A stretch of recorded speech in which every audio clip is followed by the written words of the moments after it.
everyone to the 5th episode of the digital event series. This looks like a completely new experience. My name is Keerat and I will be your host for today. So let's get started. Let me take you back to Jan this year when my best friend and I actually took a trip to the US. And trust me, it was a task to get her onto that roller coaster. Little did we know that the actual roller coaster was the year ahead. 2020 has been truly transformational. It has changed the way we socialize, the way we host events, the way we think about travel. Which is why we started the digital event series with the idea to create a community of global event planners to come together and learn collectively as to how to host newer formats of events. And what we are doing here today itself is actually another experiment. So what we have for you is a hybrid event. What I mean by that is we're streaming this live from IMDA Pixel Studio here in Singapore, and a majority of you are actually joining us through Gevme Live. In today's session, we will be discussing an overview of hybrid events. We will be unraveling some new opportunities, and we will actually go into helping you out with resources in order to plan your own hybrid events. At a later segment, we have a very interesting panel of speakers from diverse backgrounds. The first speaker we got in touch with was Diogo Lourenço from the English Premier League. Diogo will be talking more from the perspective of a sports industry and how they actually handle hybrid experiences. And next up, we have Siew, who is the founder of Web and Travel, and Siew has been kind enough to join us live here at the studio itself. In terms of breakout rooms, we will have two kinds of breakout rooms. First would be the speaker breakout room, where we will be taking an exclusive Q&A with Siew, and later you can also go and check out the digital booths, wherein you will be able to experience it for yourself. So let's get started. What exactly are hybrid events? A hybrid event is essentially an event that takes place in a physical venue while also being attended at the same time through an online platform by an interactive audience. Similar to what we have today. We're hosting it at a physical venue with a limited number of physical attendees present here with us, and we have a majority of you, and I might add, we have people joining in from over 40 countries through Gevme Live. So now when we look at different formats of events, and you may agree with me that the actual difference lies in the human connection that a physical event has to offer. But what a digital event does is, it really eliminates that human factor. But what a hybrid experience actually creates is, it lets you blend these two experiences together. And with that, we need to understand that, travel is not going to be back in masses anytime soon. So it's high time that we get used to and accustomed to the concept of hybrid events, because these are definitely here to stay. And with that, we need to also start focusing on the brighter side of things. So let's look at some of the benefits that hybrid events have. First, they allow you to reach a broader audience. Second, they allow you to capture a lot more valuable information on your attendees. And third, your event no longer is only valid till the actual event day. It can also be made available via on-demand recordings and live longer. What you see on the screen right now is actually an image from WIT Experience Week, an event which was hosted by Web and Travel, a truly hybrid event, the first of its kind. And in the fireside chat later, Siew will be sharing a lot more details as to what went on in the planning and the execution of such an event. And I myself am truly excited for this experience.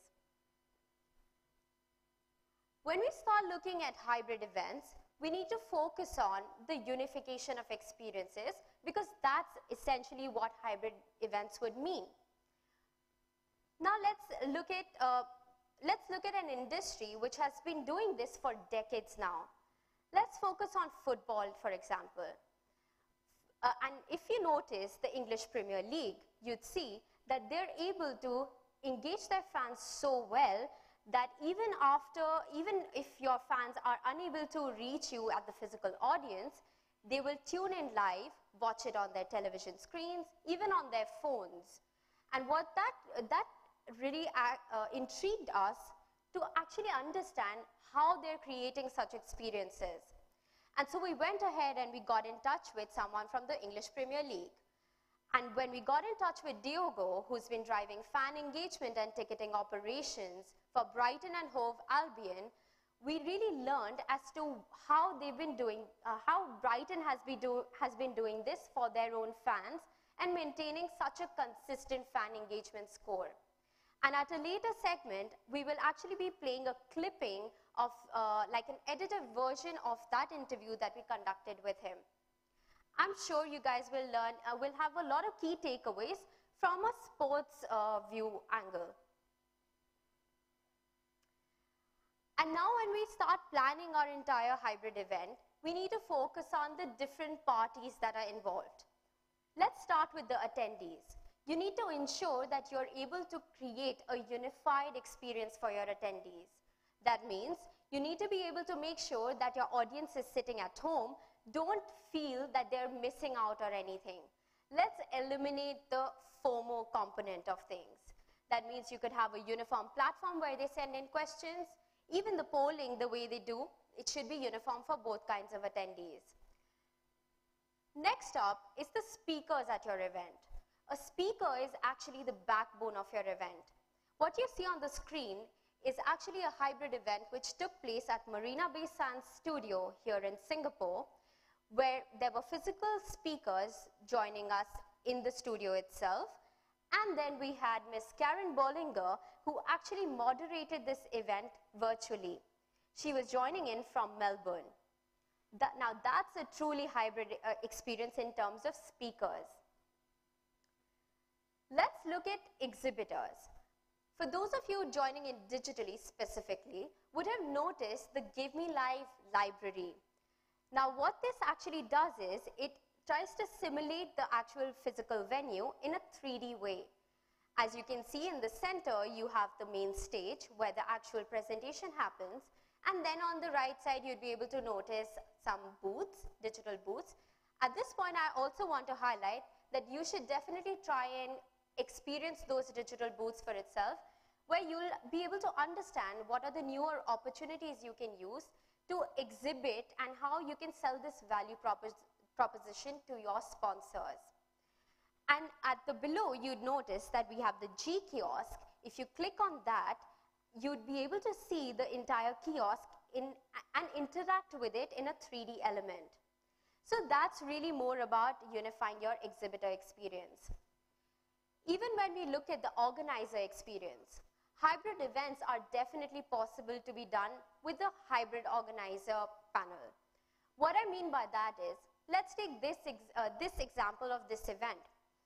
Right now, we definitely have our crew members and colleagues here in the studio itself in Singapore, but we also have people, our community manager, who's not even remotely present in Singapore and has been supporting and running the show for us. This brings me to the new must-haves that you must have for your hybrid events. The first is you need to put into place safety measures for your physical attendees. An immediate on-demand recording needs to be made available.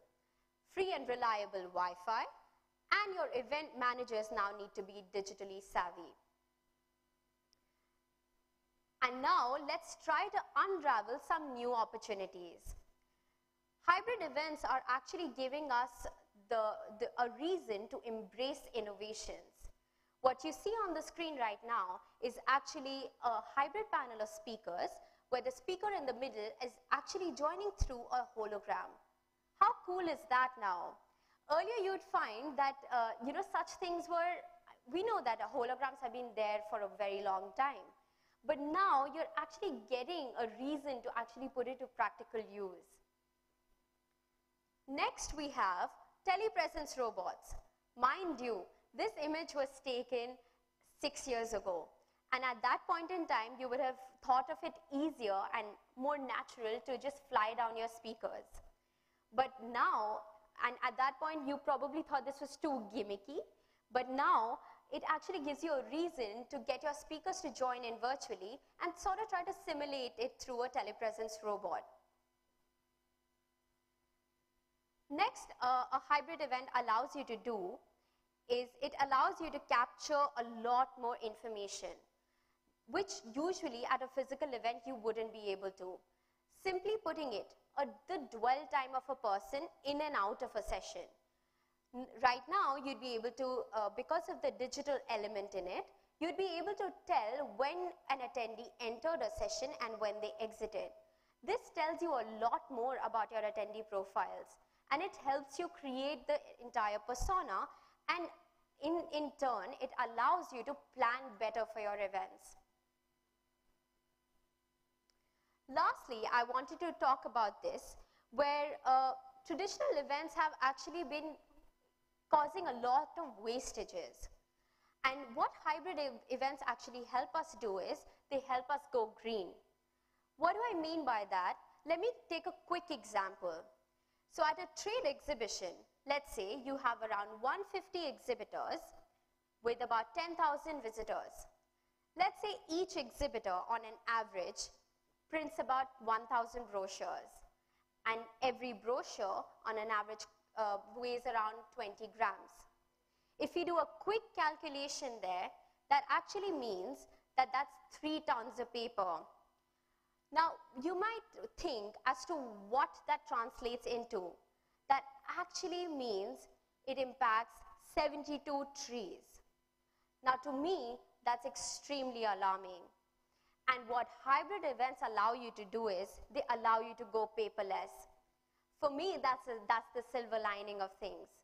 Like as the physical attendees over here would have noticed, we had completely contactless registration and check-in through the G kiosk, wherein you were simply scanning a QR code and you were able to register. And then you're also able to apply the same technology to create digital brochures for your exhibitors. No longer do we need to print paper and sort of have a lot of wastages caused by it. And this is only, we're talking about paper wastage. There's a lot more other forms of wastages that were being caused at other events. But hybrid events actually help us overcome this little aspect, but actually creates a very good environmental impact. On that positive note, I'd like to close this current segment, and I'd like to move on to the next. Now what we are going to be having on screen is actually our conversation with Diogo Lourenço, who's been driving fan engagement and ticketing operations at Brighton and Hove Albion Football Club. And he has actually gone ahead and discussed with us how they went on about creating hybrid experiences for their fans, and also what has changed for them during the pandemic. So while we would have really liked for Diogo to join us live, he's based in the UK, so it's around 3:30 for him right now. So that's probably a really, I'd say, unreasonable time for us to expect a speaker to be available. So we recorded this interview. So let's play the video.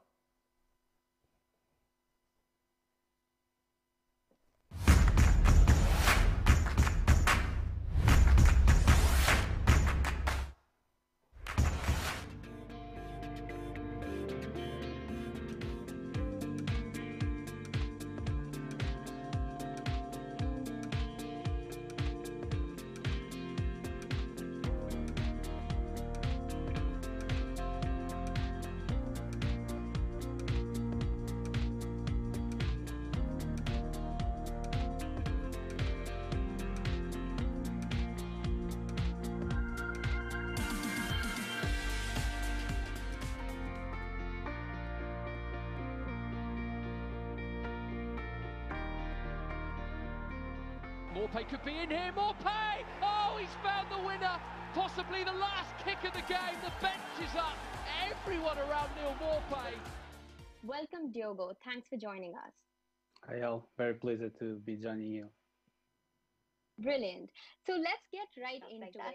So if we look at, just the revenue aspect of things for the football clubs in EPL, I think broadcast revenue makes up about 80% of the revenues, if I were to put a number to it.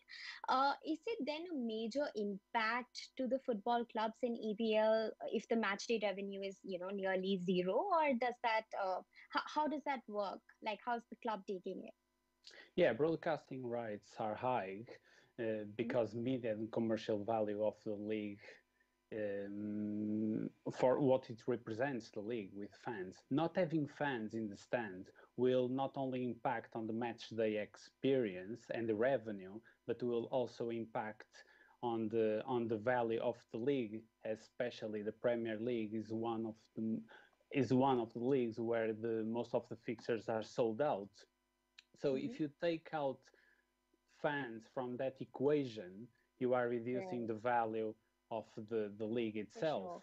And I think just to talk about a little bit towards the sponsorship side, now how are the sponsors reacting to this situation? Because, pretty much all the fans, like you said, it's all the fan engagement in itself has moved sort of virtually, so, or like through broadcast. So does that mean that the sponsors have better opportunities now, or is it worse? How does that work? I wouldn't say it better or worse, but I would say it different opportunities. Right. We needed to reinvent overnight the way that we engage with our supporters and with our sponsors and partners. So traditionally, most of the sponsors' activations, it's on match day, either through tickets and hospitality and also with the player's appearance. So if you don't have those sort of assets to deliver, you need to find another way to deliver. So, for instance, our main sponsor, American Express, they have offered to their employees and the top level card members a weekly Q&A with a player. Our corporate members also had the chance to join a weekly Q&A with club sponsors, club players and the head coach. And just during the lockdown for the 1920 season, we offered a VIP pack to all of our box holders and sponsors, containing their favorite pies, beer, and a branded face mask on the match day. So this is a way to not only to keep promoting our sponsors and partners, but also to engage with our supporters. That's pretty cool. Yeah. And I think those are like really good strategies and different kinds of ways that you're trying to engage with people because they're not able to make it to the stadium. So that's really cool. So, and I'm sure like there are plans of sort of, the entire planning process to bring fans back to the stadium. And I'm sure that's going to be like quite a gradual process. So how is Brighton preparing for it? What are the safety measures being put into place and so on? Not only we created a checkerboard seating layout to keep the social distancing between rows and supporters, but also we needed to speed up the way that we were taking cash from the supporters. So we became a completely cashless stadium to avoid at all any physical money exchange. Also, before we printed tickets and they put under the collection tray. So now it's 100% mobile and print at home tickets. Again, to try to minimize the contact of supporters on the ticket office. Also, we implemented ways ins and out for fans whilst they are in stands to know, okay, I'm on my seat, I need to pop to the loo, I need to buy some drink. where do I need to go? So there is some arrows on the floor where you can follow Okay. and keep the social distance. And also on the buying when buying a ticket, you Mm-hmm. get online prompts with the COVID spectator code of conduct. So we it it flash out and says, okay, Okay. please note that you need to wear face mask, please keep the social Right. distancing. Let's tie all of this back to the events industry. And the events industry is such an experiential business that just like watching a football match in person is the same way somebody attending a conference in person. You'd always prefer to have that human connection and be physically present. But in the view of, I mean, the current situation, such conferences and exhibitions are having to move everything online, or more so towards a hybrid model. So, would you have any advice for the event organizers as to how they can tackle these hybrid experiences? Well, I fully agree about being an experiential business where there isn't a right or wrong approach. It might sound a cliche, but thinking out of the box is what differentiates Yeah. amongst competitors. So recently, I've seen that some football clubs and cinemas are offering a drive-in experience to their fans, which Yeah. is an ingenious idea to ensure that the fans still engage with the club and they are close as possible to the action, Right. whilst reminding at safe distance. I think that this is also the perfect timing to accelerate the digital strategy. Right. So, implementing mobile ticketing uh, and trying to avoid the paper ticket needs to Yeah. be something that the event organizers need to look for. Right. Uh, Something that we have done at Brighton here, we love to do the things on the Brighton way. And the Brighton Okay. way means that we need to make it special to our fans Yeah. and try to exceed expectations. So we decided to contact our most vulnerable fans. Okay, Oh, so okay. we pulled the list for all our season ticket holders and members, and Mm-hmm. we created what is called the big ring rounds call, where we Okay. contact over 4,000 supporters. And with Wow. these calls, we split geographically and we offer them our help, not Mhm. only to to do the online shopping, but also to collect prescriptions from the pharmacies. Might Can you sound like tell us a little bit about the fan in the stands concept that you guys had? yes. So our supporters will just go online, buy a Yeah. product, which is the cardboard for £20. Mm-hmm. Then they receive an email confirmation with a link where they click on that link, they upload their picture, and Right. then we produce the cardboard thing to put on stands. So Right. even in that the stadium was empty, Mm-hmm. okay, of the fans' noise, Yeah. in reality, their face was there, so the Yeah. Yeah. players could stand and say, "Oh, okay, okay, I can Yeah. see." They would Because feel like they're there in person. Yeah. yeah, and it was quite cool as well that we took then the pictures of the cardboard cutouts in the Yeah. stand, and we posted on social media, so you could Mm-hmm. still go to the Facebook club's page and try to spot yourself in the middle of the Okay. crowd. So it was really cool. Totally. And So, yeah, and I think on that note, I would like to thank you, Diogo, for sparing your time and sort of having a conversation with us.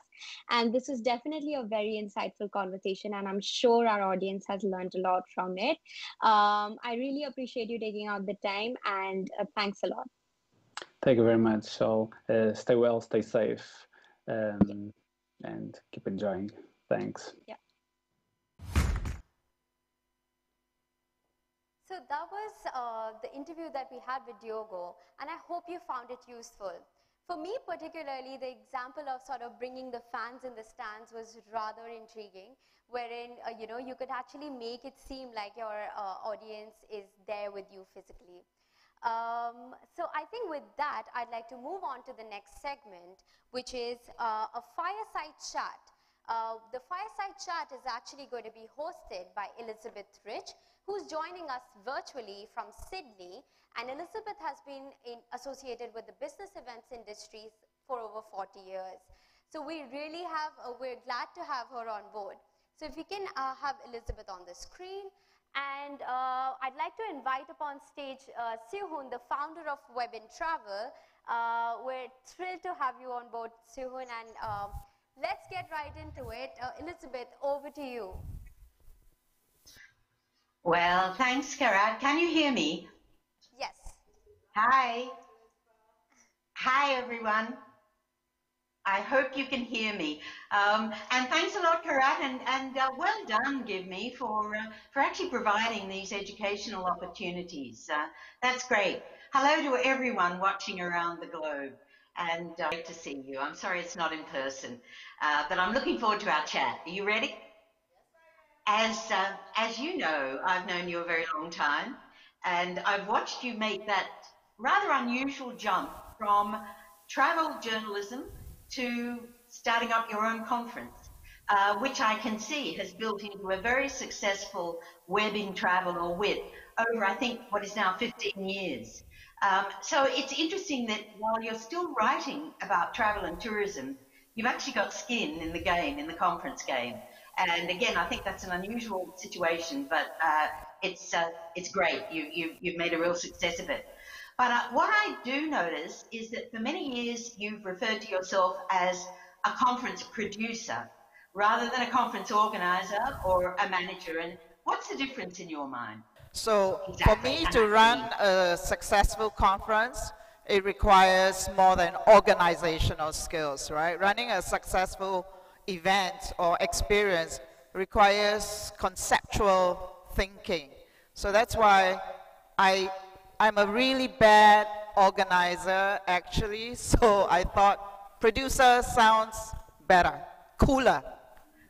Yeah, and more creative, and as you say, more conceptual. Okay, great. I've also noticed that over the years of WIT, that you've gathered quite a following, quite a tribe really, who really want to be there in that physical space and get together every year.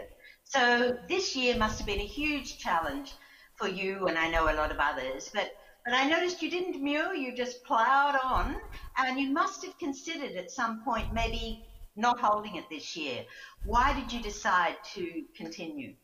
Elizabeth, cancellation is not an option, right? You know, in the crisis, people need even more to commune over thoughtful, meaningful content. You know, it heals people.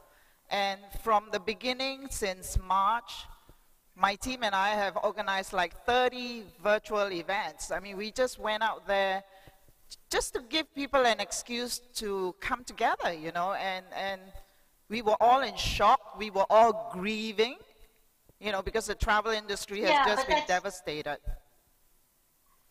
Agree, but that was virtual, and you did run a lot of virtuals. I know I listened in on and looked in on a lot of them. But why did you decide to go hybrid and not virtual? Isn't it double the trouble? Well, you know, my father always said you never get killed by hard work, right?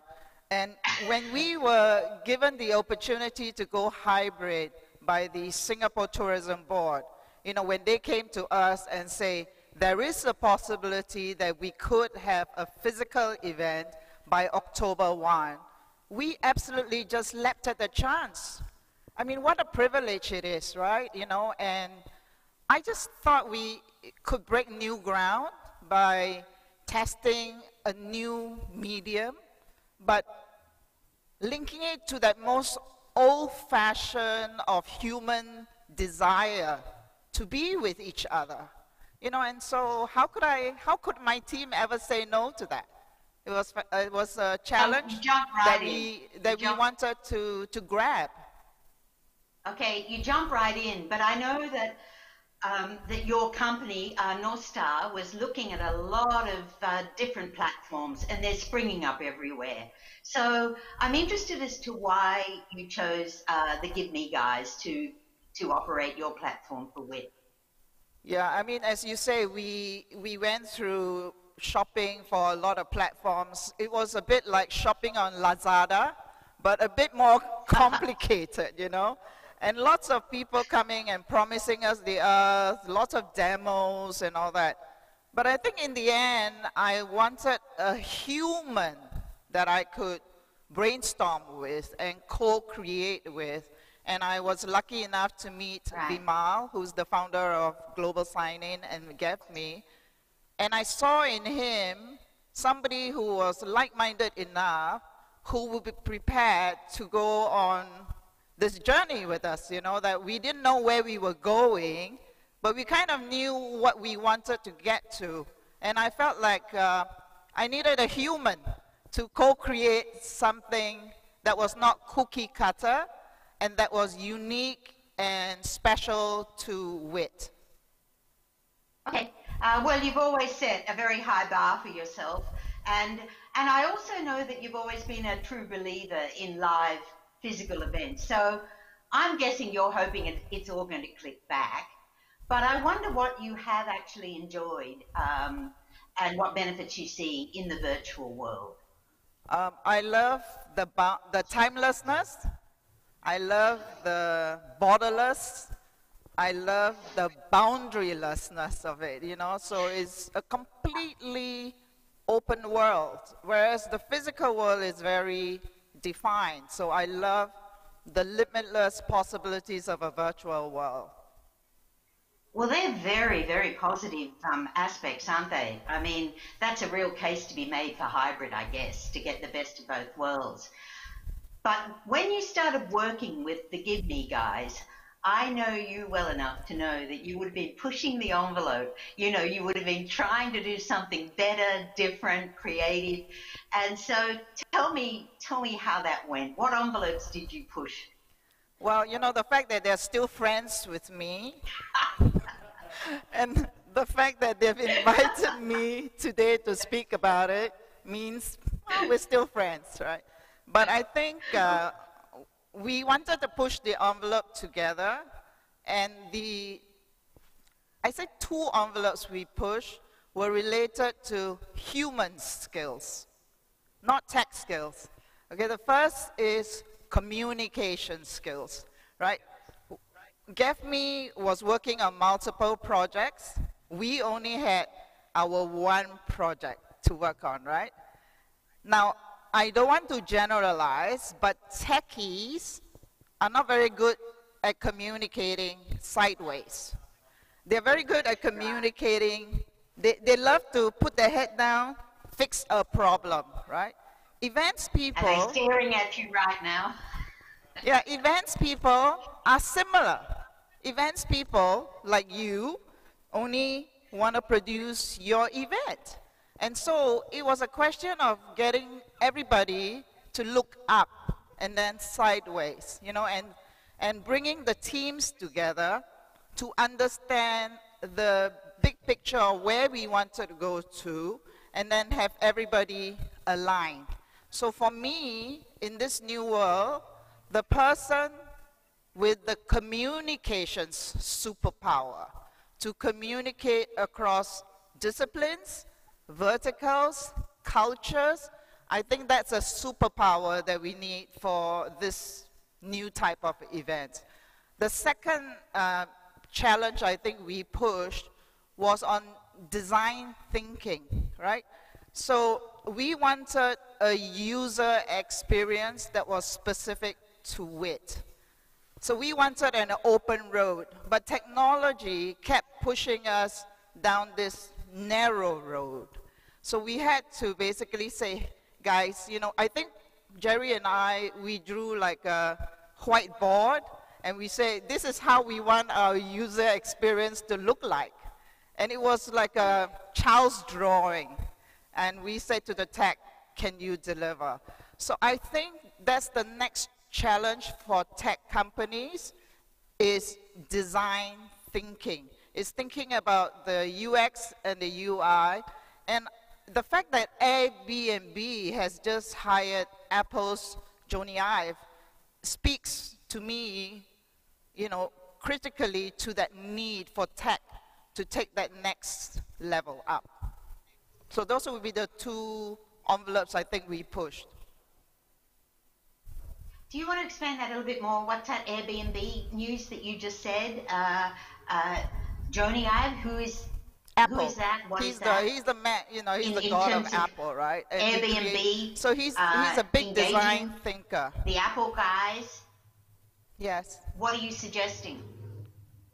I'm suggesting that techies or tech companies or any of us working in events need to think about design and experience versus running an event. And that needs conceptual thinking, that needs lateral thinking, that needs the ability to connect the dots to create the user experience that you want. Okay, my screen is freezing occasionally, so if you don't hear from me, that's why. I'm just reflecting you're coming back to me.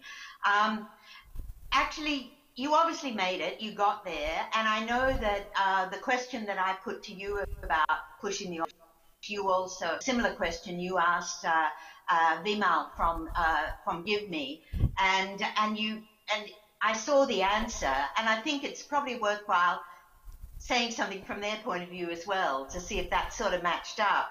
And Vimal apparently said to you, apparently, from a people project angle, it was being able to get our team together to handle multiple projects at the same time.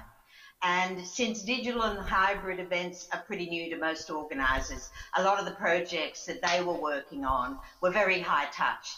And by that he means high touch points with customers to ensure the success of the event. So for them, it was getting their team to increase capacity to handle the load without compromise. So that integration that you're referring to, it was about integrating the different teams and the stakeholders and making sure they all gel together. So to me, it sounds like you overcame that and you delivered. So Elizabeth, also, Elizabeth, yeah. if I may butt in, I think Vimal was just being very polite. What he meant was we were a real pain to deal with. I was WhatsApping him at all times of the day. And this is a very critical point for teams working together. Just because the leaders understand and have agreed doesn't mean that that cascades down to the teams. Yeah. Right? Yeah. And so No, that's why taken. it is important for the, I mean, one of the things that I would have done differently is maybe I would have gotten more involved in the details, you know, and it would have made it smoother for everyone. So that's a lesson that I learned. Yeah. Okay, for next time. But you also had the challenges of only a 3-week lead-in. Yes. Yeah. And that to me, to accomplish everything you did with so many speakers over so many different areas from everywhere and then hybrid, that was a pretty short lead-in time. So I suspect there was a lot of working late hours and, you know, perhaps Vimal was being very polite. Well, sometimes it's good not to have too long a time. I think when you have 3 weeks to produce a 4-day event, let's 3 days virtual and 1 hybrid, you are on adrenaline, you know, and you tend to produce your best, I think, under pressure. If we had more time, knowing events people, we would probably have procrastinated, and then in the end, we would only have 3 weeks to deliver anyway.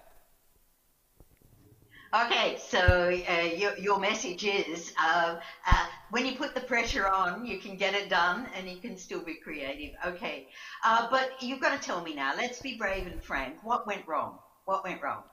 Oh, many things, but the one thing that went wrong was the tech broke, right? We pushed it, we overloaded it, it was too complicated, but we plowed through, you know, and the good thing about being in this experimental environment is if you have a loyal community, they really support you. And when we broke the tech on the second day, we were running an hour late. I got so many messages from friends saying, hang on in there, you're doing well, and that kept the team together, kept the cool together, you know, and I mean, we weren't killing each other. We were really cool about it, thanks to the loyal community that we had.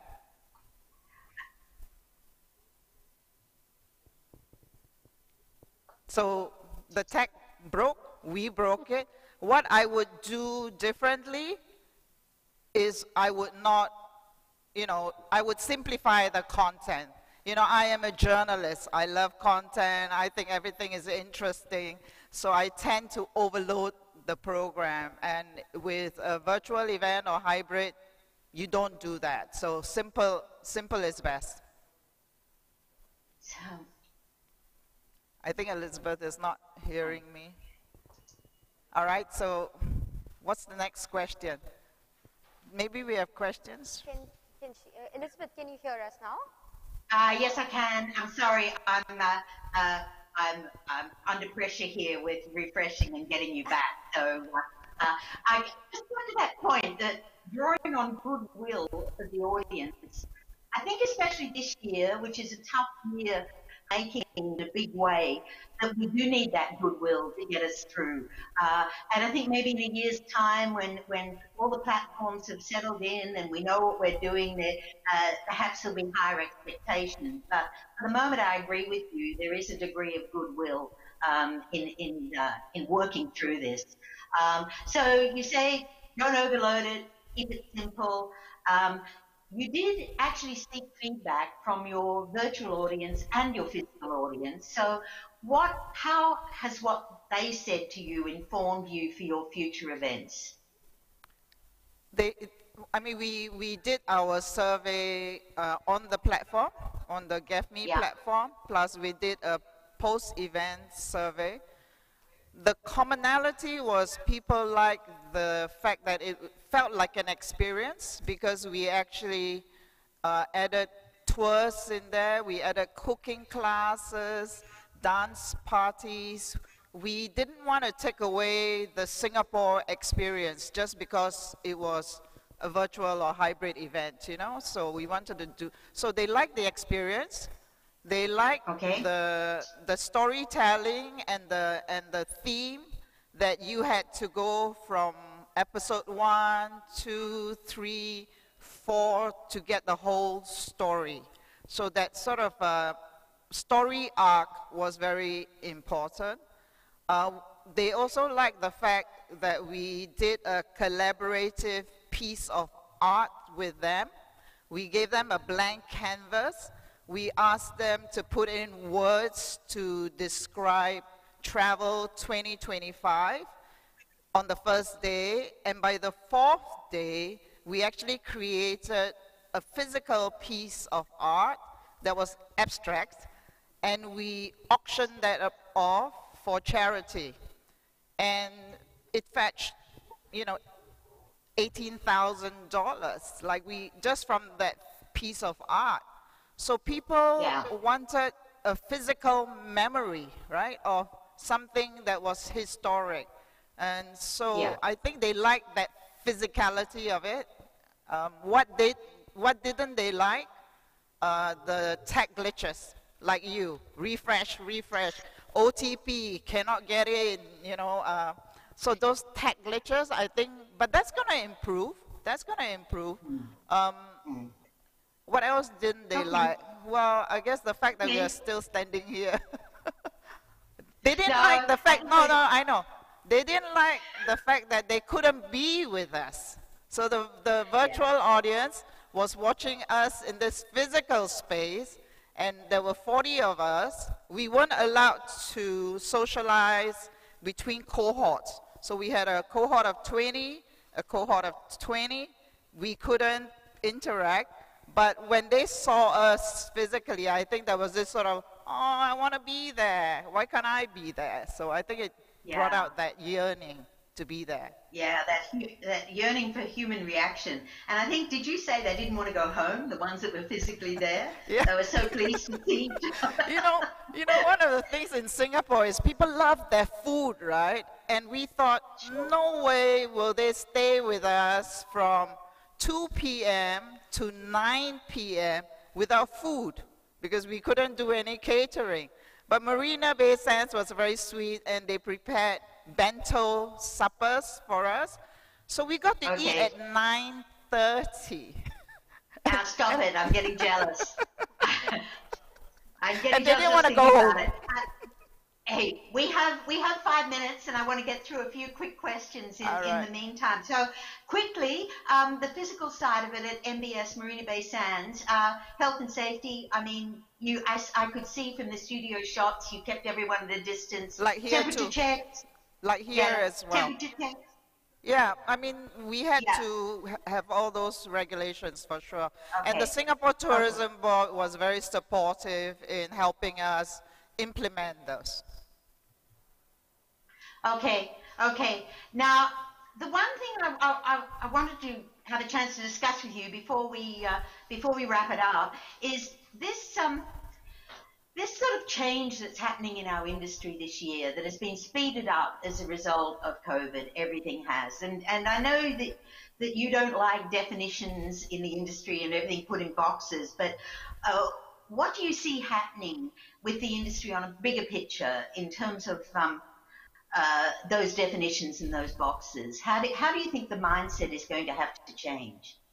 Well, I think nobody should put yourself in a box, right? And the way everything is blurring, I mean, we heard from the football person, Diogo, right? I mean, lines are blurring between media, entertainment, marketplaces, platforms, tech giants. So I think you need to be very open-minded these days, right? And don't put yourself into the box. I think you shouldn't specialize too much.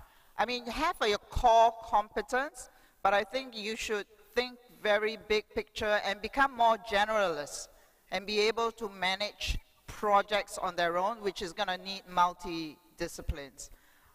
So that multitasking that you referred to earlier, being able to pull all those strings together, is going to be really important.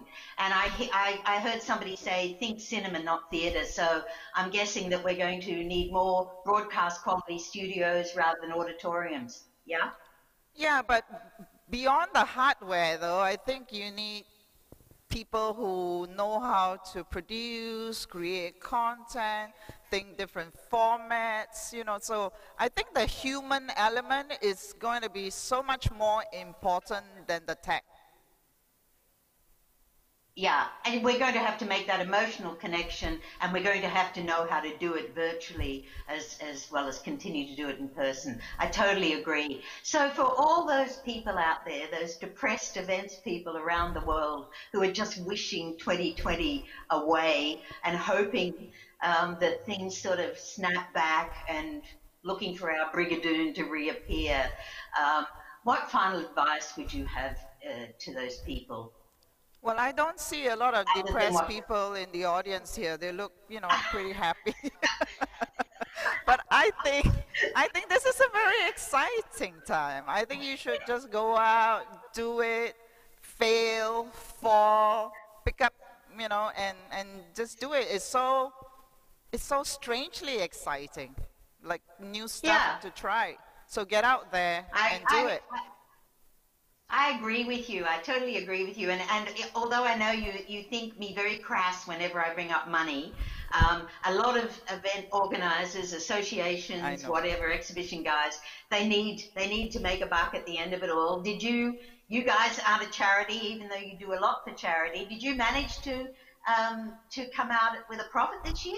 Yes, I mean, we were profitable thanks to our sponsors and partners, but there's no denying that the events industry is highly challenged to find a new business model going forward. You know, our company, North Star Travel Group, we run lots of events, but I have got to say I've been so impressed by my colleagues in how they've made this massive pivot really rapidly and testing new financial models, and it's kind of worked up to now. But now we got to move it faster and bigger next year. And I think we will get better. With all the mistakes that we've made this year, we have to get better next year. And on that note, that's a very positive note to end on, and you're a very positive person. So thank God you're in our industry, Hoon, and good luck with Korea, which I think is your next one coming up. It's this afternoon. So it's great chatting to you today. I hope everyone's been thinking of questions, and I'm going to throw back to Keerat to take over the Q&A session. And thanks a lot for having me with you today. I hope to see you soon, Hoon, in person. Thank you, Elizabeth. See you Chinese New Year in Singapore. I'm looking forward to that chicken rice. Bye. Thank you. Thank you so Bye. much for hosting that. And I think we'll hold on to Siew and we'll still keep her on the stage because we will be moving on to our next segment. But before we move on, I'd like to point out that we've actually created a list of resources that you'd be able to download, which will help you get into the hang of how to plan your events. And for that, we actually have an ebook, which will be on the Digital Events Academy, and you can also download it from the live pages. Additionally, we have a bunch of other resources or useful resources that you can also start exploring. So with that, I'd like to close this current segment, but the event is not over yet. That means that we're going to be moving into the breakout sessions. The first breakout session that we have is a live Q&A with Hoon, which is going to be where we'll be taking questions from the audience. And then I encourage you to go and check out the digital booths. As you go back to the Give Me Live lobby, you'll be able to see the digital booths on the side. So I will see you there in the breakout rooms then.